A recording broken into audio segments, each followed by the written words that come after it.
Football দুনিয়া এমন কিছু গল্প আছে যেগুলো শুনলে ভক্তরা এখনো বিস্ময়ে তাকিয়ে থাকে। আজকে শুনবো কেন রিয়াল মাদ্রিদ বারবার চেষ্টা করেছিল লিওনেল মেসিকে কেনার জন্য। হ্যাঁ, ঠিকই শুনেছেন। বার্সেলোনার জীবন্ত কিংবদন্তি মেসিকে নিতে রিয়াল মাদ্রিদ কতটা মরিয়া হয়েছিল।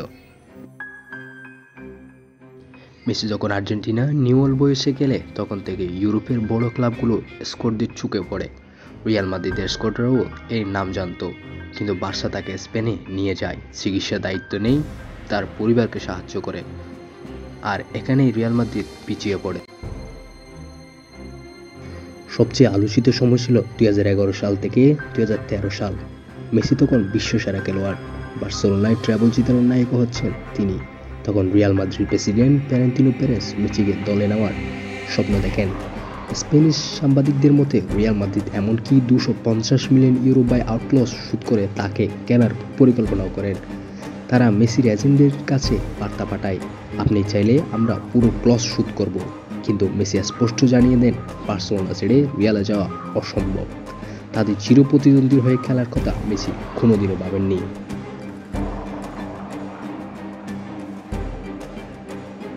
নেইমার বার্সা ছাড়ার পর ক্লাবটা কিছুটা অস্থির হয়ে যায়। মেসির নতুন চুক্তি নিয়েও তখন টানাপোড়েন চলছিল। রিয়াল মাদ্রিদ সুযোগটা নিতে চেয়েছিল। তারা আবার মেসির ঘনিষ্ঠদের কাছে বার্তা পাঠায়, যদি বার্সার সাথে বলিবার না হয় আমরা তোমাকে নেব। কিন্তু মেসি কোনো আলোচনায় যাননি। তিনি জানতেন বার্সা ছাড়া অন্য কোনো স্প্যানিশ ক্লাবে যাওয়া মানে নিজের ইতিহাস ধ্বংস করা।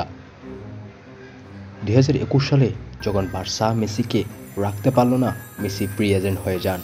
অনেকে ভাবলো এবার কি রিয়াল চেষ্টা করবে, কিন্তু বাস্তবে রিয়াল একদমও কোনো অফার দেয়নি। দুই ক্লাবের প্রতিদ্বন্দ্বিতা তখন এত তীক্ষ্ণ ছিল যে এটা ভাবা যায়নি। শেষ পর্যন্ত মেসি পিজিতে যোগ দেন।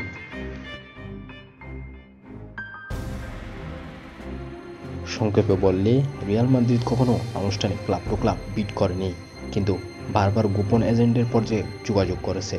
তাদের সবচেয়ে বড় পরিকল্পনা ছিল মেসির 250 মিলিয়ন ইউরো বাই আউটক্লজ শোধ করার, কিন্তু মেসি নিজে কখনো রিয়াল মাদ্রিদে যেতে চাননি। রিয়াল মাদ্রিদ যখন মেসিকে লাস্টবার গোপনে 250 মিলিয়ন ইউরো বাই আউটক্লজ শোধ করার পরিকল্পনা করছিল, তখন মেসি বার্সার এমন একটি পর্যায়ে পৌঁছে গেছেন যেখান থেকে অন্য কোনো স্প্যানিশ ক্লাবে যোগদান করা একেবারে অসম্ভব। সময়ের সাথে সাথে বার্সা রিয়ালের শত্রুতা বাড়তেই থাকে, যার কারণে মেসিকে তারা আর নিতে চাননি। তবে মেসি কেন, অন্য কোনো খেলোয়াড় যদি মেসির এই পর্যায়ে পৌঁছাতো তাহলে সেও চাইতো না নিজের ইতিহাসকে বিসর্জন দিয়ে চিরপ্রতিদ্বন্দ্বী ক্লাবে যোগদান করতে।